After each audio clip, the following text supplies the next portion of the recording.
um dos objetos. O outro objeto é o meio ambiente artificial. Quem está cuidando é o direito urbanístico. Esse meio ambiente artificial também vai ter que ter condições, e aí a relação com a questão das garantias individuais, né?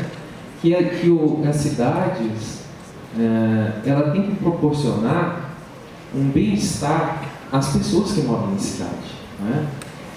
E aí você tem um grande arquiteto suíço que vai influenciar muito a Carta de Atenas, que vai ter um encontro de arquitetos, né, em Atenas, em 1933.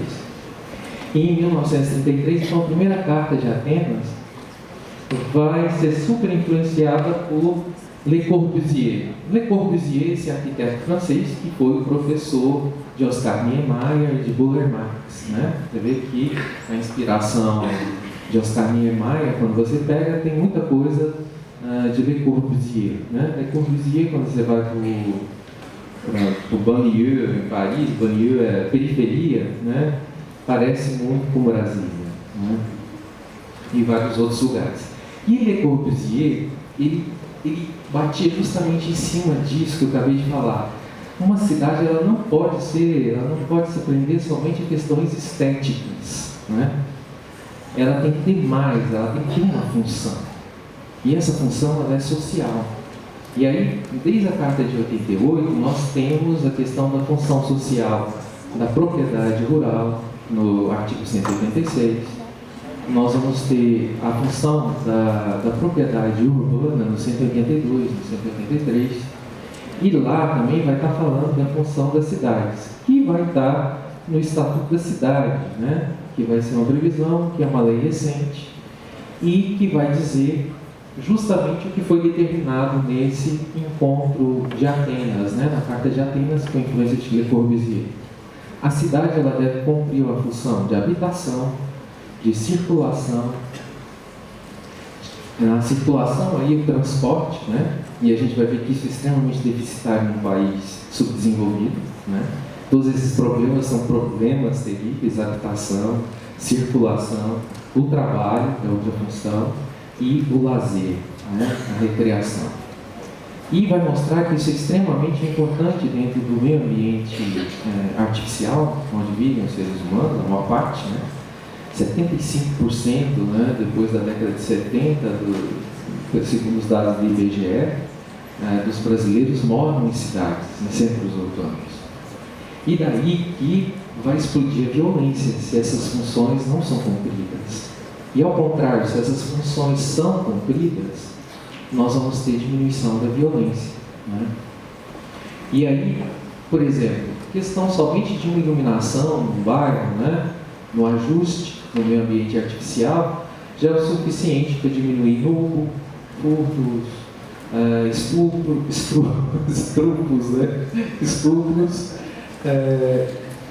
como diz o povo lá, e outros tipos de crimes que acontecem no escuro, né? Tem até uma teoria da janela quebrada, né? Em direito penal você já deve ter visto isso.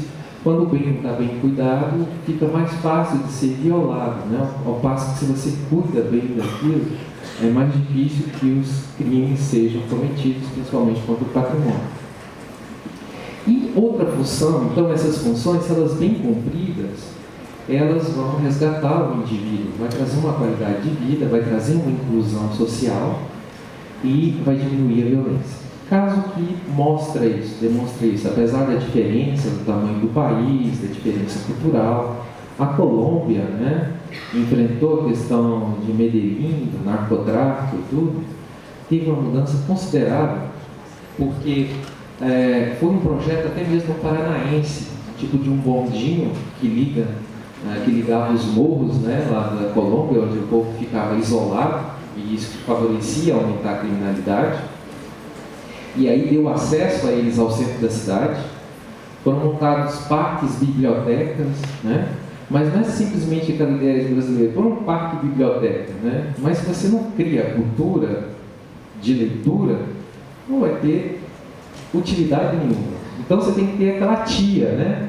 Aquela professora que é especialista em despertar a leitura na criança, né? E que vai por etapas e que vai levar com que isso tenha êxito, né? Então, tudo isso favoreceu a diminuição. Medellín foi um caso da Colômbia que mostrou que mudança no ambiente artificial traz, né, isso. Então, como eu estava dizendo, que direito ambiental nós enxergamos, né? Via de regra é somente aquele, a fauna e flora, né? E não é. Tem o meio ambiente natural, tem o meio ambiente artificial, tem o meio ambiente patrimonial cultural, por exemplo, aquela Goiás Velho, que foi tombada, né? Pontes, casas, casarões, né? É um patrimônio cultural. Foi tombado pelo IPHAN, até as pessoas que são proprietárias, para fazer qualquer mudança ou reforma, tem que ter autorização e tem que colocar como era, né? Até mesmo o material tem que ser fidedigno, né? Ou às vezes paisagens naturais, né? Como o Paraúna, a Pedra da Galinha, etc. É considerado algumas paisagens como bem da humanidade, né? E observar que quando a gente fala de direito ambiental, nós estamos falando de um direito de terceira geração, né? Ou terceira dimensão dos direitos humanos. O que significa isso? O direito de primeira dimensão foram aquelas garantias, né, individuais, foram os primeiros lá, os primórdios, que foi muito importante, as consequências do iluminismo, da Revolução Francesa, né, do individualismo. Depois, a segunda geração, foi o avanço do direito trabalhista, ou seja, dos direitos coletivos, né, passaram a ser decididos, e os direitos coletivos, você tem como saber quem são, por exemplo, o sindicato dos bancários, todos aqueles que estão sindicalizados, que são bancários, se integram dentro desse universo. Já os direitos de terceira geração, como o direito ambiental, são chamados de direitos difusos, né? Difusos justamente por isso, é difícil de conceituar, ele é difuso, ele se difunde em todo o território e todas as vezes que ele é ameaçado, ele é descumprido, tem uma garantia, e essa garantia ela é do Estado, né? Por exemplo, um exemplo também de direitos difusos, o direito consumidor, assim como o direito ambiental. E uma das características de um direito difuso é que ele é indisponível, então, e muitas vezes indivisível, como por exemplo o meio ambiente, ele é indisponível, indivisível, e uma das características que fica desde de Brundtland é que não é só dessa geração, é das futuras gerações. Então, existe uma indisponibilidade, né? Então, quando você causa uma lesão, você causa uma lesão não só para aquelas pessoas que moram ali, que usufruem daquele meio ambiente, mas causou para a humanidade, né? Tem essa dimensão bem maior. Então, enquanto direitos difusos, a única coisa que a gente consegue determinar, como no caso do direito do consumidor, é o mesmo polo passivo, né? Por exemplo, a Arno põe um lote de ventiladores estragados no mercado. Uma pessoa do Paraná comprou esse ventilador, outra do Distrito Federal, outra de Goiânia comprou. Elas têm o direito de entrar no PROCON contra a Arno, né? Um polo passivo e que vai ter que, né, entregar um outro ventilador sem defeitos ou ressarcir, né? E aí, então, ele se coloca dentro dessa categoria. E, então, são 4, né? Faltou falar de um dos objetos, que é o meio ambiente laboral, que também é muito importante e que nós temos pesquisas já, um ramo bastante desenvolvido, está ligado ao direito do trabalho, em que você tem que ter condições, né, salubres, de salubridade para as pessoas onde elas trabalham, né?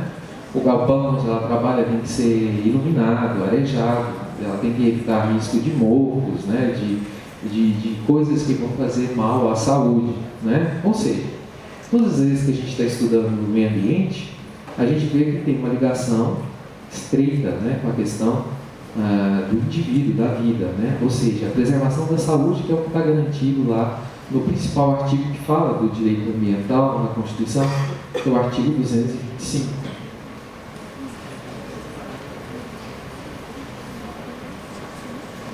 Então, esse direito ambiental que enxergamos, às vezes não é aquele que de fato é, né? A gente já viu que ele tem 4 objetos e a maior parte das pessoas só vê o lado ecológico, né? Que foi o mais difundido.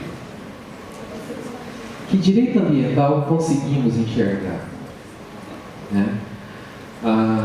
É outra indagação, porque hoje a gente vive um mundo difícil, porque nós vivemos aquilo que foi colocado depois da era Trump para cá, né?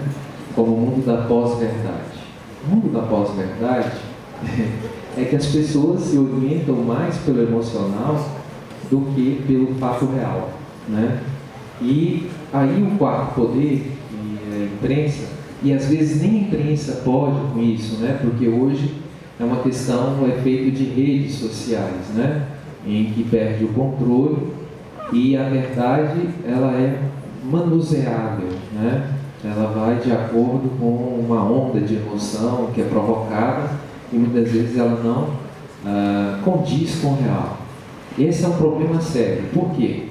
Porque nós temos vários cientistas, doutores, pós-doutores, dizendo que não está havendo aquecimento global. Nós temos duas teses contrárias ao aquecimento global, né? É uma coisa que a gente sente, né, que a gente está vivenciando, mas eles conseguem, com muita precisão, que a gente não tem, e aí a gente entra dentro do discurso da microfísica de Foucault, né? Foucault que fala muito disso, na microfísica do poder, que a pessoa que é iniciada na ciência, né, assim como vocês, no direito, não adianta, a pessoa que é de fora, ela jamais vai conseguir habitar esse universo, nem a linguagem, né? Determinado juridiquês que vocês usarem é algo incompreensível, é outra língua para as pessoas comuns. Assim, a mesma coisa para a gente, a palavra de um geólogo, doutor, pós-doutor, de um climatologista, né? Que são esses caras, será que eles estão sendo comprados, né? Até que ponto existe realmente neutralidade científica, né? É uma coisa relativa, né? É uma coisa que não deveria ser relativa, mas é. Assim como a questão da imparcialidade do juiz no CPC, né? Ele deve alegar logo se há algum daqueles comprometimentos, ou ele deve se manter acima das partes. Isso é um mito que a gente acredita, assim como a gente acredita no mito da imparcialidade científica. Então, aí você tem cientistas que estão dizendo que o homem por si só não conseguiria mudar o clima da Terra.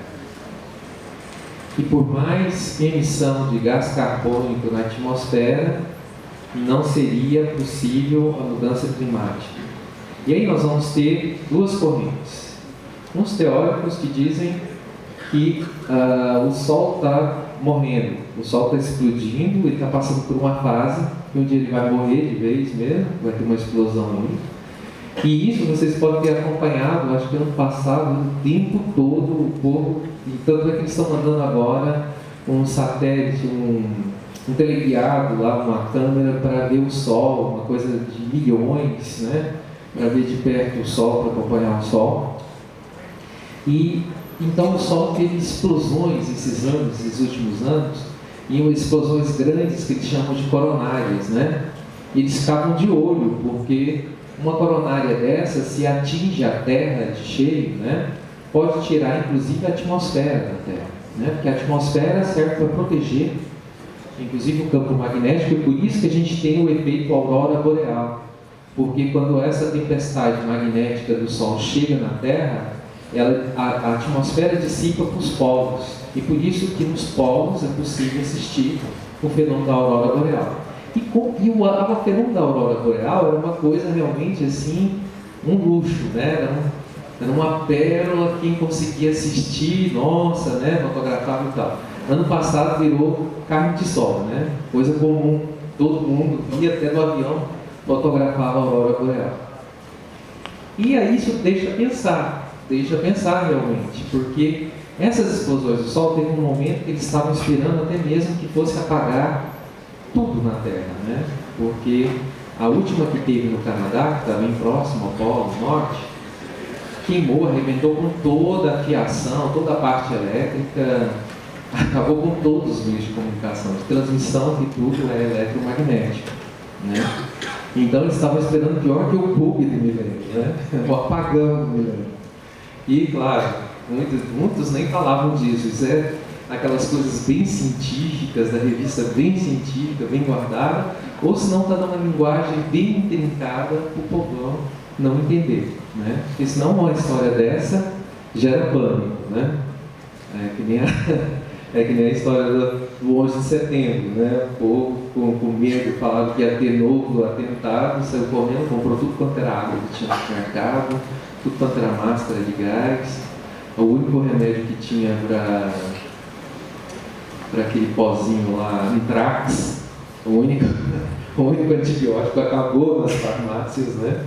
Então, para não gerar pânico, né? Porque se imagina, se isso acontecer, você tem dinheiro no banco, mas você não tem como tirar o dinheiro do banco, porque tudo depende do sistema de informática, né? Para o mundo. E aí, então, esses caras dizem que essa corrente diz que, na verdade, está tendo um esfriamento da Terra. Que a gente nunca teve tão quente, e que da agora em diante a gente vai começar a ter invernos mais rigorosos até chegar a uma nova era glacial, porque o Sol está apagando, está chegando uma fase de apagar. E aí o medo do cientista, será que é dessa vez que ele apaga de vez ou ele renasce de novo, como já foram outras eras de extinção, né? De grande extinção. Essa é uma das teses e, como eu disse para vocês, tem fundamento, né? E por isso que hoje é difícil dizer, eu sou o dono da verdade. É essa a verdade. E, para complicar mais ainda, a gente vive um cenário de pós-verdade em que as pessoas se orientam pela questão emocional, né? Nós temos aquela tese do Al Gore, né, que é um futuro comum, vocês já devem ter assistido aquele documentário, de fácil pegar, e que ele mostra o contrário, né? O degelo das calotas polares. E isso do direito internacional é extremamente importante, porque começa a ter uma questão geopolítica e de corrida para quem vai extrair as riquezas que tem no Polo Norte, que começa a derreter. E ser humano é terrível, né? Desgraça de uns, felicidade de outros, né? O urso polar morrendo e os russos e os europeus querendo saber quem é que vai tomar conta das riquezas que tem ali no Polo Norte. E a alegria dos russos que vai ter uma nova rota marítima ali, que era impossível de passar com gelo, né? É complicado, né? Então, que direito ambiental conseguimos enxergar? Que direito ambiental queremos enxergar? E aí entra na questão emocional ou de conveniência, né? Se eu sou um empresário, é claro que eu quero a tese... Não, está tendo aquecimento global, não, que isso, eu quero pôr mais de 5 mil cabeças de gado, né, e produzir metano, que arrebenta, né, muito mais com a camada da atmosfera do ozônio, do que os clorofluorocarbonos, né, o grande vilão na época de Estocolmo, e depois o protocolo de Kyoto, que se tentou uma redução de emissão de gás carbônico na atmosfera. O grande vilão eram os aerosóis, né? O clorofluorocarbono, que fazia parte. Aí tem uma outra corrente, né, que nega o aquecimento global e que diz que o homem não tem como mudar. E o que está acontecendo é que o Sol está ficando mais intenso, com explosões, e isso está afetando o clima na Terra e está secando os mananciais de água, né? Essa é a outra tese, ou seja, ambas dizem que depende do Sol. Um diz que o Sol vai entrar num estado de letargia, e esse estado de letargia pode ser uma nova era glacial. E outro diz que não, que o Sol está ficando mais intenso, que a gente está perdendo essa proteção, né, da Terra, que não tem nada a ver com a ação do homem, e que por conta disso está havendo esse problema, né, do aquecimento. Então, esse que queremos enxergar é bem da conveniência, que entra dentro daquela questão do útil, do utilitarismo, Jeremy Bentham, né, o pai disso, e que a gente vai ter influência disso justamente no direito com Ronald Dworkin. E aí o justo é aquilo, o bom é aquilo que agrada as pessoas, mas somente aquelas pessoas que podem adquirir, né? É uma mercadoria que pode ser adquirida. Então, por ser recente o direito ambiental, se comparado com outros ramos clássicos do direito, o direito ambiental encontra-se ainda na fase embrionária, né? O ativismo ambiental surgiu na década de 1960 e se propagou pelo mundo, incluindo os ordenamentos jurídicos e nas decisões políticas, né? Como eu estava dizendo, começa com o grito ecológico. Daí que a primeira visão, pelo senso comum que a gente tem, é que direito ambiental é somente o meio ambiente natural, né? Não é. É o meio ambiente natural, o meio ambiente artificial, o meio ambiente patrimonial, cultural e o meio ambiente laboral, né? São 4 os objetos, inclusive é uma briga do pessoal do direito ambiental com os urbanistas, que dizem que o direito, o meio ambiente artificial, as cidades, é objeto do direito ambiental, né? E aí os administrativistas também entram nessa guerra e falam do direito urbanístico, que é um apêndice do direito administrativo, né? Aí no final os urbanistas ficam todos ofendidos, né? Isso mostra que já há uma certa autonomia do urbano. No Brasil, a Lei de Cunho Ambiental, principalmente a PNMA, né? A Política Nacional do Meio Ambiente, né? Que é a Lei 6.938 de 1981. Essa lei é extremamente importante. Para entender direito ambiental, essa lei ela é fundamental e o artigo 225. Você estudou essa lei e o artigo 225, nossa, você sabe mais da metade do programa de direito ambiental, né? Já está pronto o concurso. Está implementada há menos de 40 anos. Por ser o nosso direito de tradição romano-canônica, cuja fonte é de séculos passados, há muito o que desenvolver no direito ambiental, principalmente no campo de pesquisa, do pensar e do criticar, né? E aí a gente deve se diferenciar, porque se a gente pega um ramo anglo-saxônico, né, a história deles começa em 1215, né, na Idade Média. A Magna Carta de João Eterna, que vai ter uma grande influência, inclusive na questão das garantias individuais, né, dos writs, né, inclusive na nossa Constituição, nosso constitucionalismo, teve uma influência muito grande do constitucionalismo inglês que influenciou o constitucionalismo americano, que foi nessas bases que acabam no Brasil, né? Que é aqueles 2 princípios que animam o nosso direito, o due process of law e o amplo direito de defesa, né? Devido processo legal. E esse due process of law surge então lá em 1215, mas a nossa questão, o nosso pensar, ele é mais profundo, ele vai mais séculos para trás, porque os romanos são o apogeu de uma civilização, mas que teve um cadinho, né, de outras civilizações que influenciaram. A gente vai ter uma influência muito grande dos caldeus, né, da Babilônia, principalmente Código de Hammurabi.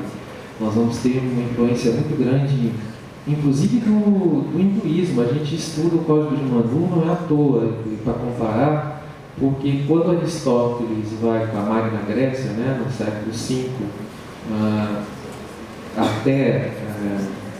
vai até a Índia, chega até a Índia, é lá que eles trazem a filosofia desperta. Eles vão na frente porque eles escrevem, né? Eles têm uma escrita, a razão, não que os hindus não tivessem, a escrita era só uma casta, né? E essa casta não divulgava, né? Até hoje é muito assim. O sânscrito não era para todos. E vai ter então uma grande influência de todas essas civilizações, inclusive dos gregos, né? Os romanos é uma repaginação dos gregos, até os deuses eles não tiveram criatividade nenhuma, só rebatizaram. Então, o nosso pensar crítico a gente tem que retomar aí, né? Haja visto o retrocesso que o presidente Trump, né, materializou ao se retirar, né, ao denunciar o tratado da Conferência de Paris sobre o clima. Denunciar aqui, gente, é diferente de denúncia no direito penal, né? Porque a gente está falando de direito internacional. Quando um país se retira do tratado, ou seja, ele denuncia o tratado, ele unilateralmente deixa de cumprir esse tratado, né? E aí as consequências, né? A principal consequência a gente começa a ver Tuvalu e tantos outros países que são ilhas e que estão no maior risco de sumir do mapa, né? Inclusive Bangladesh. Todas as vezes que chega a época das monções, né? Que é chuva intensa na Ásia, lá no extremo asiático, pertinho da Índia, muitos refugiam-se na Índia, né? Muitos saem do Bangladesh porque a água fica até no meio do povo, né? Então tem muitas pessoas nessa situação, já são refugiados no meio ambiente. E isso é um problema grave, porque além da gente já ter refugiados de conflitos, né, que estão cada vez maiores, nós começamos a ter refugiados por problemas do clima. Nós já começamos a ter guerras, inclusive na África, no Oriente Médio, por mananciais de água, né? E isso, a tendência é cada vez mais aumentar. É uma questão impensável para a gente faltar água como faltou, né, esses anos. Esses últimos anos, São Paulo está perto de voltar nessa época de estiagem, de seca. Era inimaginável faltar água no DF, como faltou, né? E aqui também, né? Está perto essa situação. Eu até brincar com meus alunos, porque esse tempo, eu morei 6 anos na França.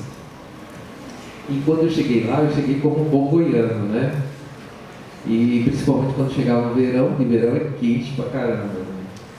E queria manter os 3 banhos diários, né? Sentindo calor, suei, tirar a roupa, tomar banho, põe outra, né? Essa gracinha foi só até chegar a primeira fatura de água, né? Ainda bem que eu optei por 6 meses, eles tinham opção 1 ano ou 6 meses, né? Quando a fatura veio, era uma coisa assim de 5.700 euros, dava para pagar 2 aluguéis, que eram 3.750 euros. Eu tive que pedir ajuda no Brasil para pagar a fatura. E tive que aprender a tomar banho com francês, né? Daí em diante. E mesmo porque uma coisa que aconteceu, né, esse banho intenso, né?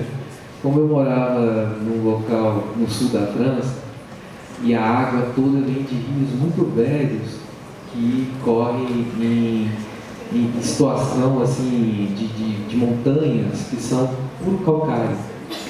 Então lá, para depurar a água, para tratamento de água, não é que nem aqui que você pega a água barrenta, taca cloro, deixa assentar, pronto, está pronta, a água está limpinha, né?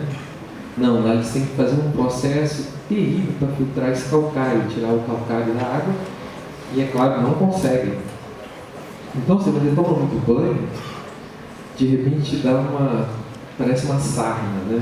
Assim, de repente você começa a coçar inteiro, desesperado, seus poros estão tampados de calcário, né? Aí você tem que recorrer a um dermatologista.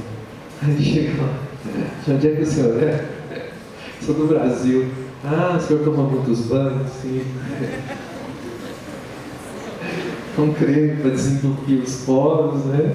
Um antialérgico para se coçar, né? E para de tomar banho. Terrível, né? Aí os alunos já olham assim, né? Que terror, né? Tomar pouco banho, sem pensar como brasileiro, né? Mas acho que essa situação vai começar a chegar aqui e vai bater a nossa porta, né? E a gente vai ter que aprender a racionar, né, como isso tiver que aprender. Ou seja, a água é colocada num valor extremamente alto, porque senão todo mundo ia consumir e não ia dar para todo mundo, né?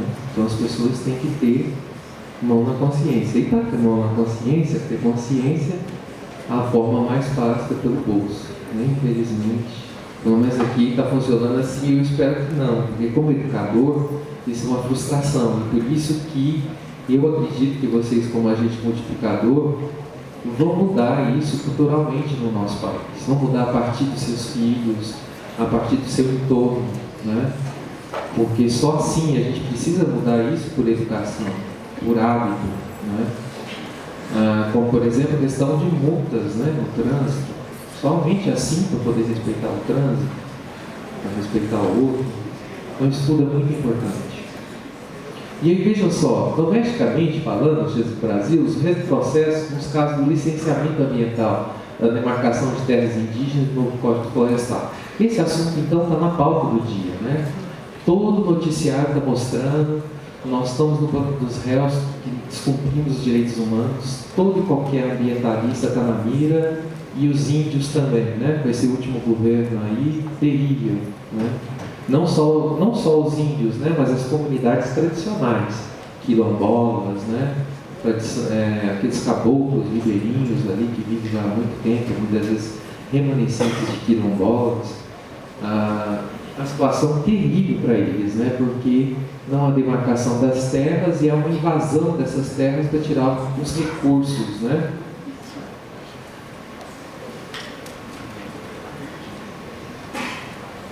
Então, de maneira geral, entende-se que o direito ambiental se destina exclusivamente à salvaguarda, à preservação e à conservação do que comumente se entende por natureza. Como, por exemplo, temas setoriais alçados à categoria de pétreos, né? Direitos pétreos, aqueles direitos que não podem ser mexidos, atingidos, né? Na Constituição, as garantias individuais. Então, o direito à água é um direito pétreo, proteção das florestas, da biodiversidade, etc. É um direito pétreo, mas depende de quem, como, em que situação, né? Porque quando você pega a questão do trabalho escravo, você vai ver lá pessoas em situação degradantes, né? Em que o patrão não dava acesso sequer à água potável, né? Percebemos aí um maniqueísmo simplificador, aquele que destrói versus aquele que protege. E aí, como eu estava tentando mostrar para vocês, esse mundo que vocês vão enfrentar, né, não é um mundo acadêmico. No mundo acadêmico, lá está lá a lei, por isso que a professora Guidotti pediu para mim que eu não ficasse muito no campo dogmático, né? Ou seja, no campo das leis, que eu ficasse detalhando leis, artigos. Por quê? Porque o que mais é importante hoje dentro da academia é levar a reflexão. E para que a gente tenha o acadêmico mais reflexivo, é preciso que a gente tenha fundamentos zetéticos, né? Zetéticos, né? Vocês já devem ter visto isso em História do Direito, lá, dogmática versus zetética, né?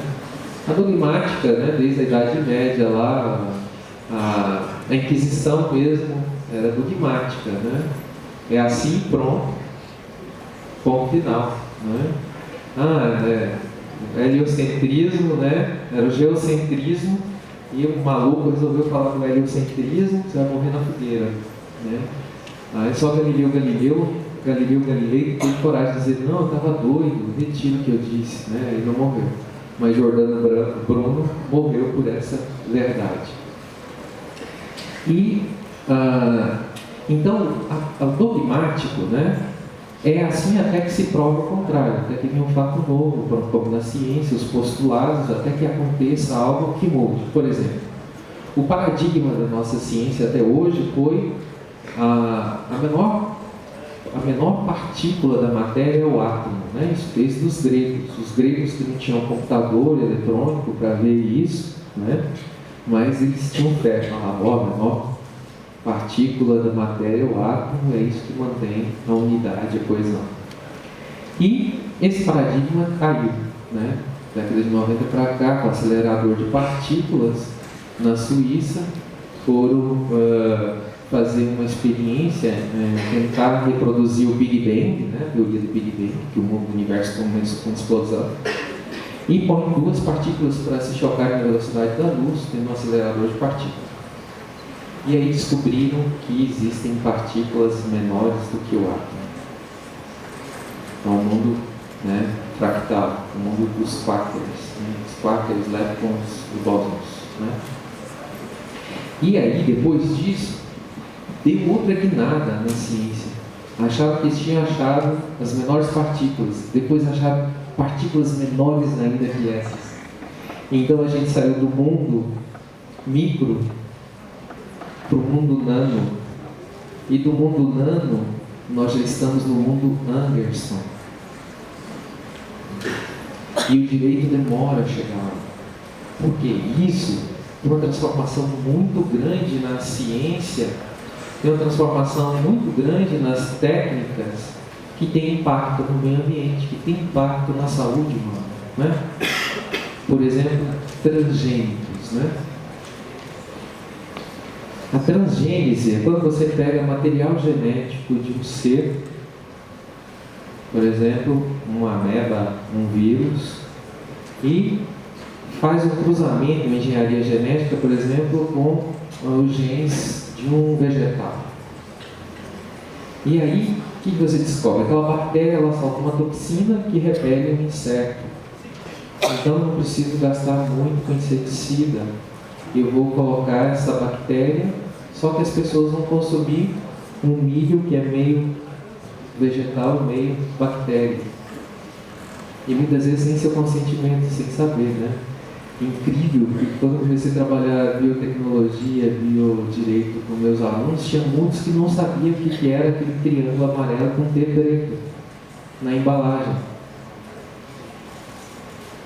E que aquilo teve vários ataques, né, para tirar a lei que tem que informar quando o produto é transgênico.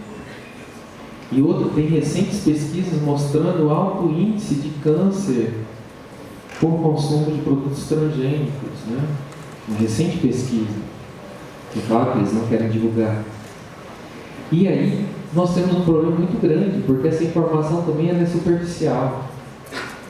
Porque, por exemplo, você vai consumir uma bolacha, e é claro, ela é feita de trigo, etc. Mas o recheio dela é feito com gordura hidrogenada, que muitas vezes é feito com gordura transgênica, óleo transgênico. E não está avisando. Então, por tabela, você acaba, ainda que filtrando para não comer transgênico, mas está comendo transgênico. Outra coisa terrível, né, que está aí na ordem do dia do direito ambiental, a questão de beleza, né? As mulheres usam muito esfoliante para colocar a pele jovem. E esses microesfoliantes, ultimamente, são feitos de plástico.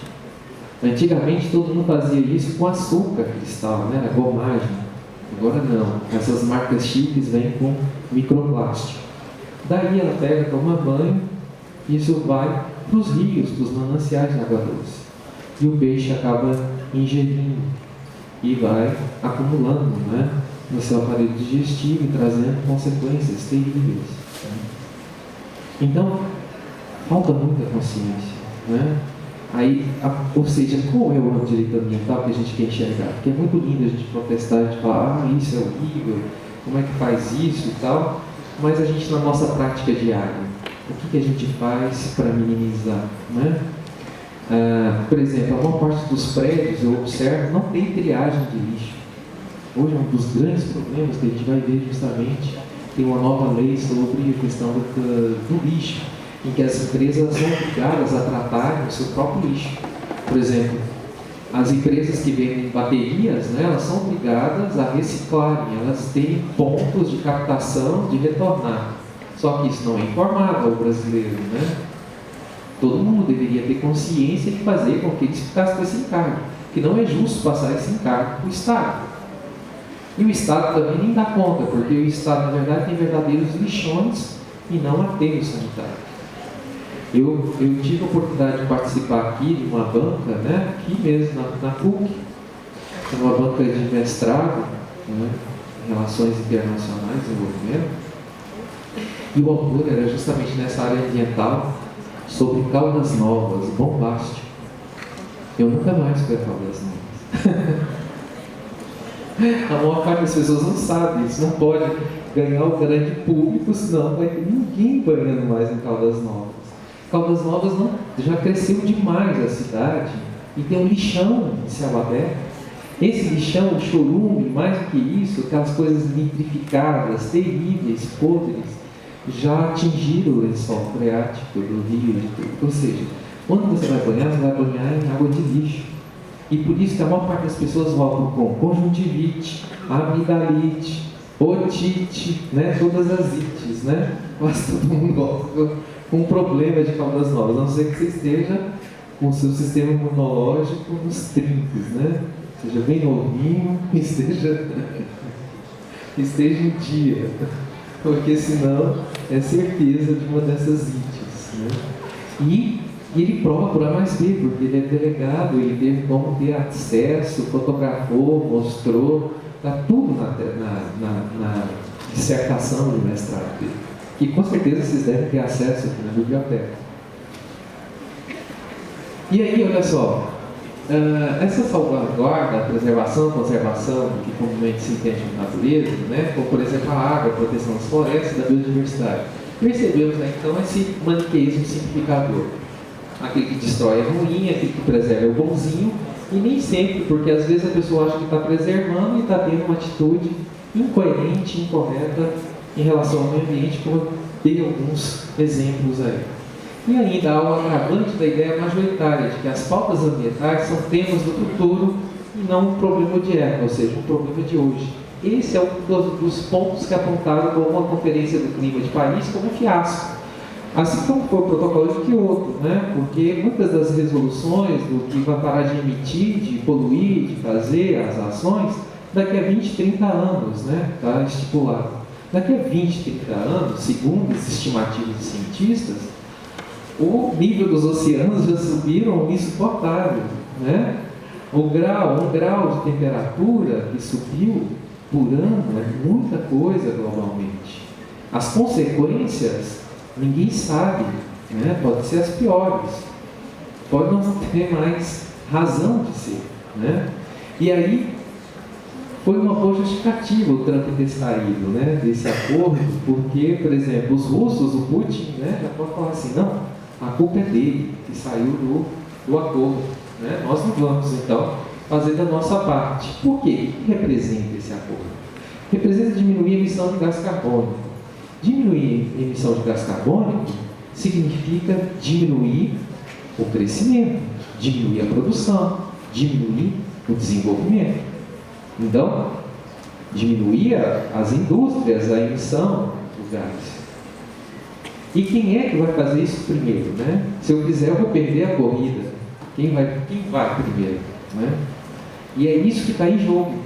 E já no protocolo de Kyoto foi o maior fiasco, porque os maiores poluidores do mundo é China e Estados Unidos.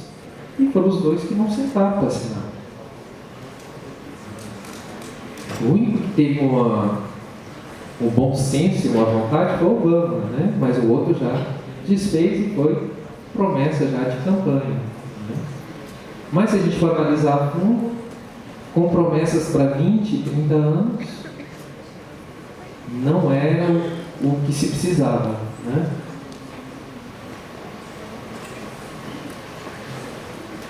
De acordo com o economista espanhol Martinez Alier, são três os discursos do movimento ambientalista. O primeiro deles é a ideia de que a natureza é sagrada, no sentido de intocável, e devemos preservá-la da degradação humana. O segundo deles é a ideia de que somos capazes de produzir tecnologias que conciliem a relação homem-natureza e, portanto, há meios de se apropriar dos recursos naturais sem devastá-los totalmente. Por fim, e terceiro deles, é a ideia de que o modo de produção dominante impacta o meio ambiente e atinge também o campo social, né? E aí, por isso que eu falei que tem três visões, né? E por isso que eu coloquei essa última aí seria mais a ética, né? As outras, né? Principalmente a primeira seria bem estética, ela é tão bonitinha, não deve ser tocada, como se fosse possível, né? Imaculada. E a segunda é bem utilitarista, né? Não, a ciência vai chegar lá, nós podemos reduzir isso ao máximo, né? É que nem a história da guerra do Iraque, são bombardeios cirúrgicos. Aí tinha um documentarista do outro lado mostrando bombardeio cirúrgico. Morreu dona de casa, criancinha, né? Os civis que não tinham nada a ver foram atingidos. Não, foi bem cirúrgico, garanto, né? Agora com a tecnologia, com GPS, com tudo.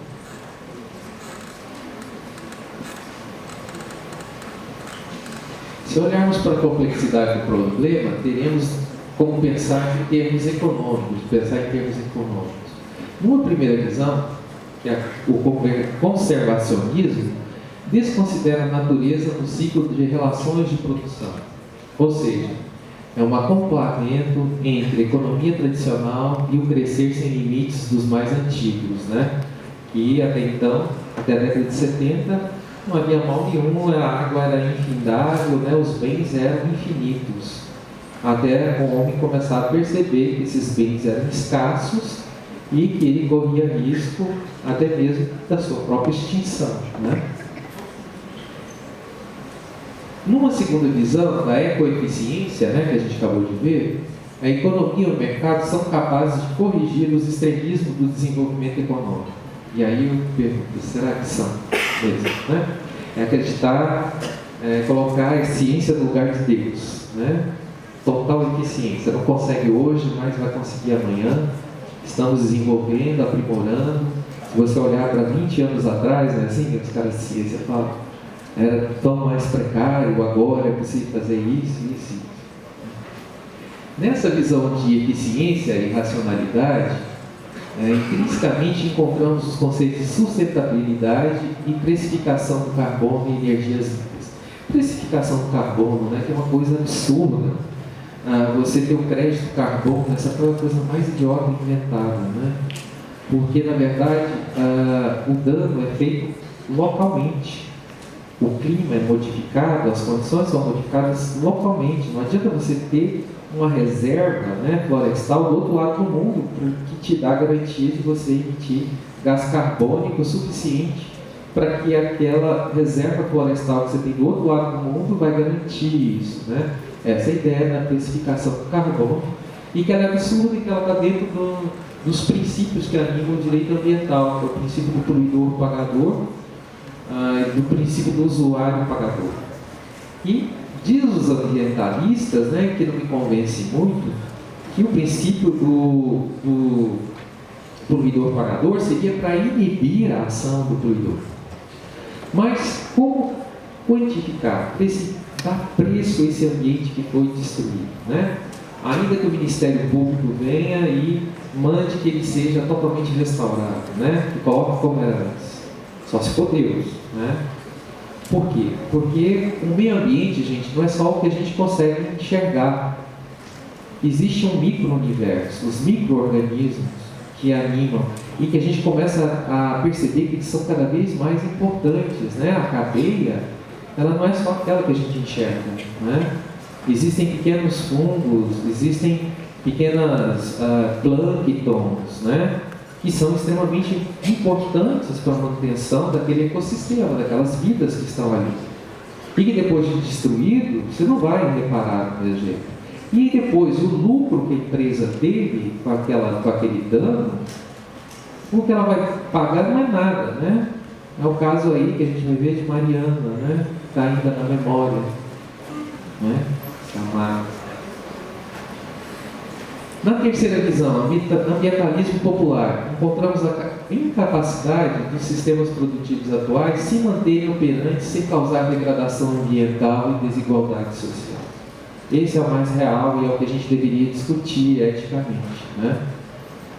Porque não adianta, o meio ambiente para ser preservado, nós temos que ter inclusão social. Se o indivíduo está morrendo de fome, tudo, é claro que ele vai degradar. Se ele pode fazer daquelas árvores carvão para vender, se ele pode tirar algum lucro mínimo que seja para sobreviver, ele fará, né? Não adianta uma lei que foi totalmente anacrônica, extremamente criticada, até mesmo pelos penalistas, quando saiu a lei de crimes ambientais, que foi justamente na contramão quando existia uma descriminalização de pequenos crimes, né? Que vieram juizados especiais e que foram substituídas, a substituição de penas. E aí a gente vem com uma coisa de dinossauro, né?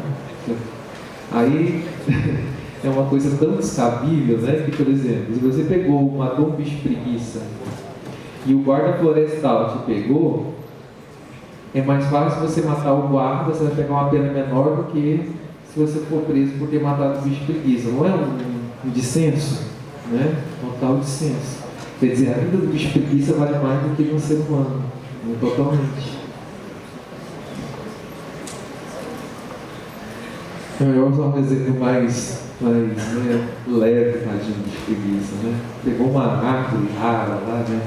Pegou, por exemplo, é proibido tirar a arnica, né? A arnica monta, se alguém que eu pego extraído do meio ambiente vai preso.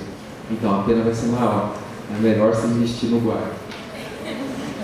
Na ótica de políticas públicas, percebemos que a visão conservacionista defende espaços territoriais exclusivos para a manutenção da natureza e da biodiversidade, Já a ecoeficiência defende inovação tecnológica e utilização racional dos recursos naturais. Então, estou mostrando as três visões e a diferença entre essas três visões, né? Três ângulos. E aí, o terceiro ângulo lá, né? A visão popular. Temos a defesa de alternativa aos modelos vigentes de produção econômica e a inclusão de autores em situação de vulnerabilidade nas decisões de alto nível. Podemos citar como representantes da primeira vertente do ambientalismo, com a atuação da sociedade civil, a World Wildlife Fund, que é o Greenpeace, vocês conhecem ele mais como Greenpeace, uma ONG, o Instituto Boticário, né, então dessa primeira vertente, né, a ótica das políticas públicas, visão conservacionista, defende espaços territoriais exclusivos para a manutenção da natureza e da biodiversidade, principalmente para eles, né, talvez. Segundo, é representada pelo Conselho Empresarial Brasileiro para o Desenvolvimento Sustentável, o CEBIDES, e as conferências climáticas da Organização das Nações Unidas, ONU. Então está no segundo tipo de visão, que a ciência vai poder reparar, que a como ter menor impacto, etc. e tal. Como representantes da terceira, o Instituto Socioambiental e o movimento dos atingidos por barragens, que foi o último caso, né? Que são os mais fracos aí nessa situação, Davi contra Golias. Mas a gente vai ver que essa situação não é uma situação exclusiva do Brasil, né? Na verdade, a gente luta com grandes conglomerados transnacionais, interesses econômicos, e a gente vai ver essa situação semelhante na Suíça, na França, né? Na França, recentemente, eu vi um documentário na TV 5, tinha um vilarejo, né, de campesinos, e criava suas vaquinhas de leite lá tranquilo, e aí um cara resolve que vai montar uma usina de transformação dos óleos que vão dentro dos transformadores. E que eu não sabia que dentro desses óleos de transformador tem uma substância altamente tóxica e que contamina terrivelmente o meio ambiente. Uma questão assim de mililitros, não precisa ser 1 litro para poder causar um dano terrível, né? E que um material para evitar combustão, porque eles aquecem muito, ou quando cai um raio no transformador, ou você tem uma descarga maior, esse material evita a combustão. E aí, esse cara maluco inventou que ia reciclar isso, mas ele não conseguiu. A máquina dele era uma espécie de uma panela de pressão que chegava a alta temperatura, né? E desaparecia com esse óleo com alta temperatura. E não deu certo, o negócio explodiu. E o gás saiu com o óleo, uma fumaça, e atingiu as propriedades em volta. O campo ficou inutilizado, a pastagem. Até hoje eles brigam para receber. Pior, contaminou o lençol freático e chegou até o rio principal que tem lá. E envenenou os peixes. Quem comer esse peixe tem câncer, na certeza. Né? O peixe mesmo não tem nada. Fica tóxico. Né? Uma mutação genética, né? As gerações dele. E as pessoas não sabem, correm esse risco. E aí o vilarejo todo, e tem as pessoas que são contra, porque a indústria chegou para trazer emprego. E eles estão querendo tirar o emprego com a ideia deles, com o direito deles. E aí o documentário mostra bem isso, a guerra, sabe, entre interesses. E é isso que está acontecendo no mundo. E o direito ambiental, ele está bem nesse campo, né? Eu digo que o direito ambiental, a tendência é cada vez ficar mais forte. Por quê? Porque ele mexe com a vida. E vai chegar um ponto que a esquerda não é mais vermelha, a esquerda é verde. Porque nós teremos que se contrapor o poder ao status quo que está aí, defendendo a vida. Vai chegar um ponto impossível para comer, para beber, para viver, né? Acima da ganância sem limites de pequenos grupos, né? De grupos fortíssimos, né? Transnacionais. Então, temos aí, o terceiro seria justamente esse movimento atingido pelas barragens. A compreensão dessas visões, então, nos auxilia a darmos os passos iniciais para discernirmos que a ciência do direito ambiental que estamos vivenciando. Dessa compreensão surgem dois enfoques, né? O normativo, o dogmático, e um enfoque mais filosófico zetético, que é o que eu estou tentando trabalhar mais com vocês, aspecto sociológico, aspecto filosófico, né? Tentar ver além do que é colocado em lei, e a lei também, as três visões que a gente tem do direito ambiental, né? A gente viu essas três posições. Podemos pensar, por exemplo, na possibilidade do nosso ordenamento ter incorporado as múltiplas formas do ambientalismo e depender do tratamento legal necessário para cada caso, do conflito social envolvido e dos interesses em jogo. Por exemplo, temos a Lei do Sistema Nacional de Unidades de Conservação da Natureza, que é a Lei 9.985/2000, que estabelece o regime legal dos territórios ambientais a serem preservados, que tem um caráter conservacionista visto na primeira visão, que a gente trabalhou há pouco, o ambientalismo, mas que também traz as demandas do ecologismo popular. Terceira visão, demarcar as reservas extrativistas sustentáveis, herdadas do movimento socioambiental, iniciado por Chico Mendes na defesa dos seringueiros do Pará. Relativa à segunda visão, temos a Política Nacional dos Resíduos Sólidos, né, que é uma lei recente, Lei 12.305/2010, que eu disse que as empresas vão ter que tratar o seu próprio lixo, né? E que já deveria, já está implementada, já deveriam estar fazendo isso, e a gente não observa isso muito bem, né? Não há nenhuma cobrança, como sempre, né? A população que paga o pato, né?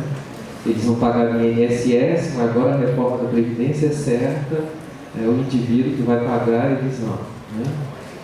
Que trata da gestão do lixo, o enquadrando a visão da ecoeficiência.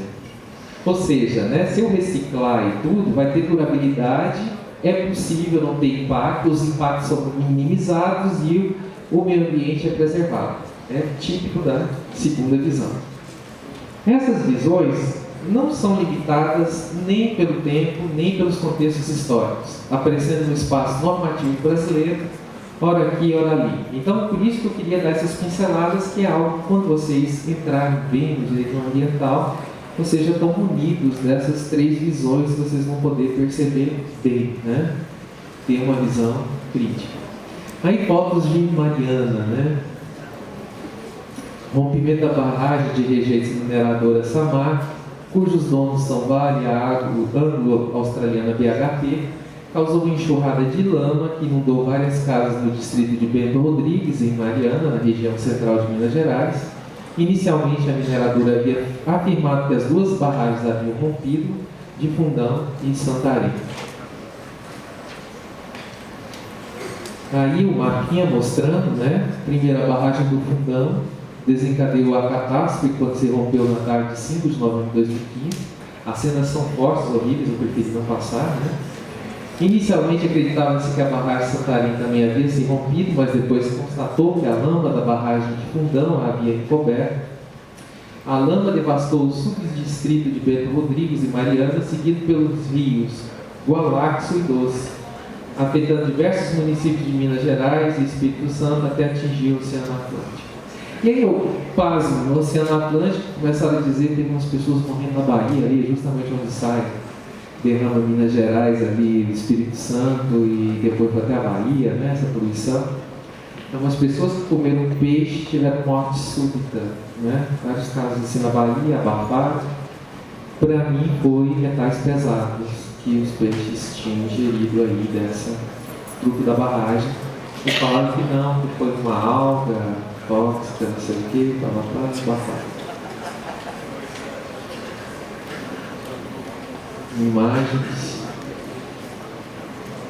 Copertinho, imagem de satélite da foz do Rio Doce invadida pela lama.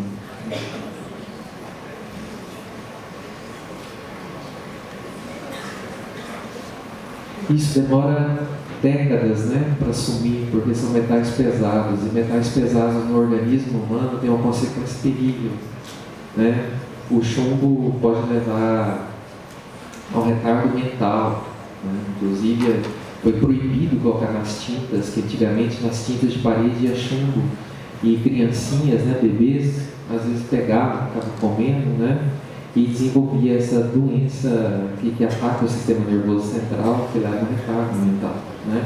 Sem contar os problemas de mercúrio e outros materiais que estavam aí, né, presentes, matérias pesadas, né, químicas pesadas que não se elimina do organismo humano, uma vez que vai acumulando, né? Tanto é que hoje, por exemplo, as pessoas não usam mais panelas de alumínio. Isso tem um efeito terrível no organismo, né? Há uma preferência por panelas de ferro e também panelas de inox, porque o alumínio ele vai levar a uma baixa de imunidade, ele vai atacar o sistema imunológico da pessoa, vai trazer um monte de problemas à saúde da pessoa, né? E aí, olha só, as pessoas que são pobres, elas estão sempre desguarnecidas, porque elas só podem adquirir mais as panelas de alumínio, que são mais baratas, né? E é sempre isso, e essa é a reflexão, a terceira posição que eu coloquei lá, que é a questão ética, né? O meio ambiente tem que ser para todos, tem que propiciar a saúde a todos, de acordo com o artigo 225. A lama no mar, a cidade, como ficou, o Rodimento Rodrigues após o desastre, enfim. Eu trouxe também um vídeo, mas dada a hora, eu acho que eu já cheguei lá onde precisava, né? Então eu acho melhor a gente encerrar por aqui. Agradeço muito a presença de vocês.